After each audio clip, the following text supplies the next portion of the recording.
Students, आप लोग हमेशा एक कंप्लेंट करते हैं कि जब भी मैं एग्जाम देता हूं मेरी रिक्वायरमेंट 6 ईच की थी, लेकिन आईडीपी ने मुझे किसी एक मॉड्यूल में 5.5 दे दिए या फिर मेरा स्कोर 5.5 रह गया। अगर आपकी रिक्वायरमेंट 6.5 की है तो आपके 6 आ जाते हैं, अगर आपकी रिक्वायरमेंट 7 बैंड की है तो आपके 6.5 आ जाएंगे, 7 नहीं आएंगे।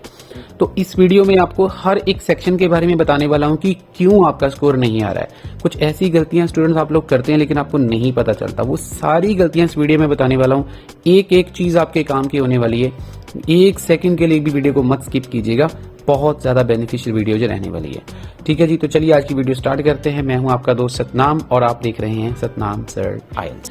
तो राइटिंग में सबसे बड़ी मिस्टेक क्या होती है कि वो टास्क 1 और टास्क 2 को लेके बहुत ज्यादा कंफ्यूज्ड होते हैं। कंफ्यूज्ड किस चीज के ऊपर होते हैं वो मैं आपको बताने वाला हूं, ध्यान से देखिएगा। टास्क 1 जो होता है उसकी वेटेज 4 बैंड की होती है, टास्क 2 की 5 बैंड की होती है, लेकिन बहुत सारे टीचर्स और जो भी मेरे क्रिटिक्स हैं वो इस बात के साथ एग्री नहीं होंगे। वो बोलेंगे टास्क 1 3 बैंड का होता है, टास्क 2 6 बैंड का होता है, लेकिन ऐसा नहीं है फ्रेंड्स।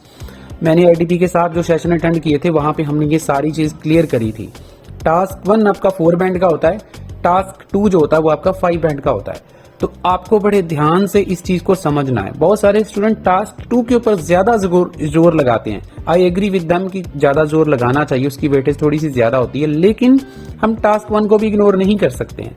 तो आपको इन दोनों को इक्वल इंपॉर्टेंस देनी है। बहुत सारे स्टूडेंट इस चीज को लेके कंफ्यूज होते हैं कि हमें टास्क 1 पहले लिखना चाहिए या टास्क 2 पहले लिखना चाहिए।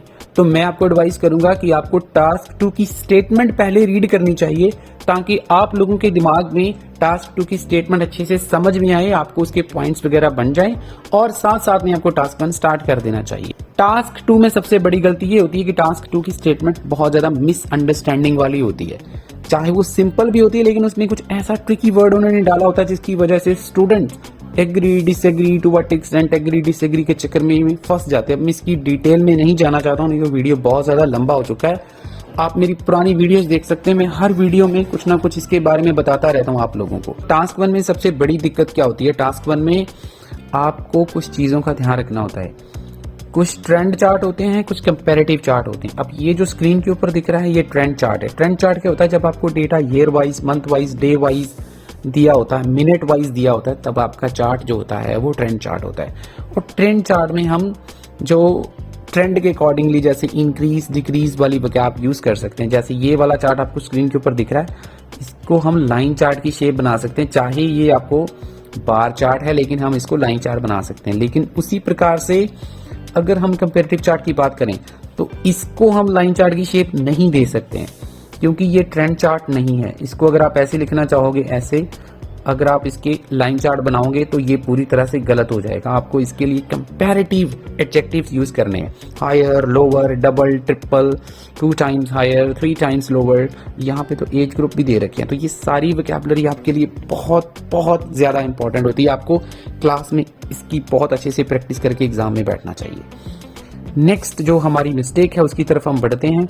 उसका सेक्शन का नाम है लिसनिंग। नेक्स्ट सेक्शन है लिसनिंग सेक्शन, और इस सेक्शन से ज्यादा इंपॉर्टेंट है रीडिंग। उसकी बात मैं अभी करने वाला हूं, पहले लिसनिंग का सुन लो, बहुत बड़ी गलतियां आपको बताने वाला हूं। स्टूडेंट्स, जिस स्टूडेंट की रिक्वायरमेंट 6 बैंड की होती है ना, उसके 5.5 बैंड लिसनिंग में क्यों आते हैं, जरा ध्यान से देखिए। सबसे पहली मिस्टेक होती है इंस्ट्रक्शंस की। इंस्ट्रक्शंस में क्या लिखा होता है, 1 वर्ड एंड और अ नंबर। अब इसको ध्यान से जरा रीड करके समझो, आपको समझ में आएगा ये चीज मैं आपको क्यों बता रहा हूं। बहुत सारे ऐसे वर्ड्स होते हैं, एग्जामिनर बहुत चालाक होते हैं, बहुत सारे ऐसे वर्ड्स होते हैं जब आप लोग उसको करने जाते हो ना, सुनते हो स्क्रिप्ट, आपको सब कुछ सुनाई देता, लेकिन बहुत सारे वो वर्ड ऐसे यूज करते हैं जिसको हम बोलते हैं हाइफनेटेड वर्ड्स। हाइफनेटेड वर्ड्स का क्या मतलब है, हाइफनेटेड वर्ड्स का मतलब है कि उसके बीच में एक छोटा सा हाइफन उन्होंने डाला होता है। अब वो आपको ये तो नहीं बताएंगे यहाँ पे हमने हाइफन डाला है या नहीं डाला, ये तो आपकी अंडरस्टैंडिंग होनी चाहिए। जब आप क्लास में प्रैक्टिस कर रहे हो ये सब चीजें आपको टीचर से कंफर्म करनी चाहिए। यहाँ पे जैसे एक सेंटेंस है, the 20-year-old students tried a long distance relationship. मान लो आपको ये वाला वर्ड उन्होंने मिस कर दिया, आपको सुन भी गया लेकिन आपने इसको पढ़ा था 1 वर्ड। तो जब आपने इसको पढ़ा था तो आप इसका आंसर या तो लॉन्ग लगा दोगे या डिस्टेंस लगा दोगे, लॉन्ग डिस्टेंस नहीं लगाओगे, लेकिन इसका आंसर लॉन्ग डिस्टेंस ही आएगा चाहे उन्होंने ऊपर 1 वर्ड लिखा है। हाइफन की वजह से आपका आंसर गलत हो सकता है। यहाँ पे जो ऊपर मैंने एग्जांपल अभी आपको बताई थी 25 ईयर वाली, ये बहुत ज़्यादा इंपॉर्टेंट है, ध्यान से समझो। इसमें 3 वर्ड दे रखे हैं, 25 ईयर वाली को ध्यान से समझो, इसमें 3 वर्ड दे रखे हैं। 20 ईयर ओल्ड वाला जो है, ये जो एग्जाम्पल है ये बहुत ज़्यादा इंपॉर्टेंट है। इसमें 3 वर्ड दे रखे हैं, लेकिन ये 3 वर्ड होने के बावजूद भी ये एक ही वर्ड है, ठीक है जी। तो जब आपको एग्जाम में ऐसी लिस्टिंग आएगी जिसमें 3 वर्ड, उन्होंने ऊपर 1 वर्ड बोला था पर यहाँ पे उसने 3 वर्ड बोल दिए, तो आप स्टूडेंट बहुत बड़ी मिस्टेक करने वाले हो। आप या तो इसका आंसर लिख दोगे 20 ईयर ओल्ड, आप छोड़ दोगे बीच में से। मुझे 100% श्योर है बहुत सारे स्टूडेंट इसका आंसर ओल्ड बीच में से छोड़ देंगे, लेकिन ओल्ड भी इसके साथ में आएगा और हाइफन दोनों जगह पे मौजूद होना चाहिए। एग्जाम में अगर आपने हाइफन मिस किया तो आपका आंसर गलत है। उसी प्रकार से बहुत सारी चीजें ऐसी भी होती हैं यहाँ पे हमें नंबर भी कई बारी साथ में लिखना पड़ता है। तो जब उसने लिख के आपको दे दिया, ये एंड का मतलब है कि एक वर्ड भी आ सकता है और एक नंबर भी आ सकता है, ठीक है। और भी लिखा उसने कि एक वर्ड भी हो सकता है या फिर एक नंबर भी हो सकता है, मतलब ये दोनों भी हो सकते हैं और अकेले अकेले भी हो सकते हैं। तो ये इंस्ट्रक्शंस काफी ज्यादा ट्रिकी हैं, आपको समझना चाहिए क्लास में। नेक्स्ट मिस्टेक आपकी होती है डायग्राम्स को लेके। डायग्राम्स में बहुत सारे ऐसे वर्ड्स होते हैं मैप्स में और डायग्राम्स में। अभी जो 29 को एग्जाम हुआ था उसमें एक डायग्राम आई थी बहुत ज्यादा खतरनाक, स्टूडेंट उसमें काफी ज्यादा कंफ्यूज थे, ठीक है। जैसे एडजॉइनिंग, अक्रॉस, जंक्शन, ये सब वोकैबुलरी आपको क्लास में सीखनी चाहिए। नेक्स्ट जो प्रॉब्लम है वो है आपकी स्पीड की।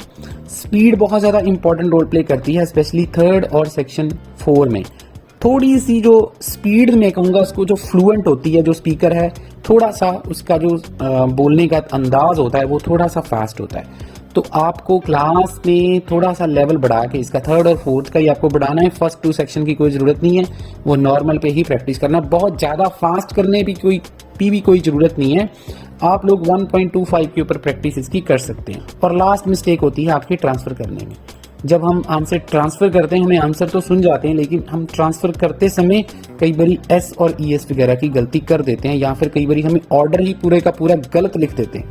तो इस चीज़ का ध्यान रखना, एक भी आंसर आपका गलत नहीं होना चाहिए। मेक श्योर करें कि आपके एक सीरियल ऑर्डर में आंसर जो है वो ट्रांसफ़र हो गए हों। रीडिंग में भी सबसे बड़ी मिस्टेक अगर हम बात करें तो वो है आपकी इंस्ट्रक्शंस। मैं आपको ये तो नहीं बोलूँगी आप लोग गलत ही लिखते हो। आप में से बहुत सारे स्टूडेंट ऐसे होंगे जो, जैसे सपोज करो हमें एक इजी वर्ड दिखता है ना जब हम ब्लैंक्स फाइंड आउट करते हैं, तो सपोज करो आपको आंसर दिख गया गवर्नमेंट, ठीक है, गवर्नमेंट आपको दिख गया, इसकी स्पेलिंग आपको आते हैं। मैं ये नहीं बोलूँगा कि आपको स्पेलिंग नहीं इसके आते, आपको स्पेलिंग आते हैं, लेकिन फिर भी क्या होगा कि जब आप इसको ट्रांसफर करोगे ना, तो ध्यान से देखना चाहिए आप लोगों को कि कहीं उसने उसके साथ एस वगैरह तो नहीं लिख दिया। तो मेरा कहने का मतलब क्या है कि हमें आंसर मिल भी गया, सही आंसर मिल गया, लेकिन जब हमने इसको ट्रांसफर किया, जब अपनी जल्दबाजी में, क्योंकि टाइम का थोड़ा चक्कर होता है, तो जल्दबाजी में हमने इसको गवर्नमेंट लिख दिया, आंसर गवर्नमेंट्स था टेक्स्ट के ऊपर, तो आपने जल्दबाजी में अपने तरफ से स्पेलिंग लिख दिए, तो आपका आंसर गलत हो जाएगा। इस बात को ध्यान से समझो। मेरा कहने का मतलब क्या है, इससे आपको क्या सीखने को मिल रहा है कि आपको चाहे स्पेलिंग आते भी हैं, लेकिन फिर भी आपने यहां से स्पेलिंग अपनी तरफ से कुछ भी नहीं लिखना है, सारे के सारे स्पेलिंग आपने रीडिंग टेक्स्ट से ही लिखने हैं, वो भी देखकर, कि आपका कुछ भी गलत ना। ठीक है, आपको कुछ सीखने को मिला होगा होपफुली। अगर वीडियो अच्छा लग रहा है तो लाइक कर दें, चैनल को जरूर सब्सक्राइब करें। और नेक्स्ट जो चीज़ है वो काफ़ी ज़्यादा इंपॉर्टेंट है, वो है कि टाइम मैनेजमेंट बहुत सारे स्टूडेंट से नहीं हो पाती है। अब जो टाइम मैनेजमेंट है उसके लिए क्या है कि टाइम बहुत ज़्यादा वो फर्स्ट पैसेज के ऊपर वेस्ट कर देते हैं। तो इसके ऊपर मैंने एक वीडियो बनाया था थोड़ा टाइम पहले, प्लीज़ उसको जरूर देख लें, इसका लिंक मैंने डिस्क्रिप्शन में दे दिया है, प्लीज़ जाकर वहाँ पे एक बार इसको अच्छे से चेक कर लें। अब जो हमारा नेक्स्ट चीज़ है वो है आपके आंसर्स गलत ट्रांसफ़र होना। यस नो की जगह पर ट्रू फॉल्स और ट्रू फॉल्स की जगह पर यस नो, ये बहुत कॉमन गलती है, प्लीज़ इसका ध्यान रखें और मेक श्योर करें ये गलती आप मत करें। तो होपफुली काफ़ी वीडियो आपको अच्छा लगा होगा, चैनल को सब्सक्राइब कर लें, इस वीडियो को लाइक करना मत भूलें अगर कुछ सीखने को मिला है।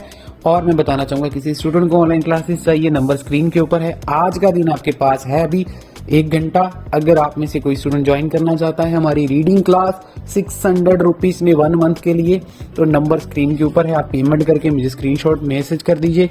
शाम को 8 बजे क्लास स्टार्ट होने वाली है, उसके बाद एंट्री नहीं हो पाएगी। और किसी भी स्टूडेंट को अगर प्रेडिक्शन मटेरियल चाहिए जो आने वाले एग्जाम्स हैं, तो आप मेरे साथ कॉन्टेक्ट कर सकते हैं। थैंक यू सो मच, मिलते हैं बहुत जल्द नेक्स्ट वीडियो में।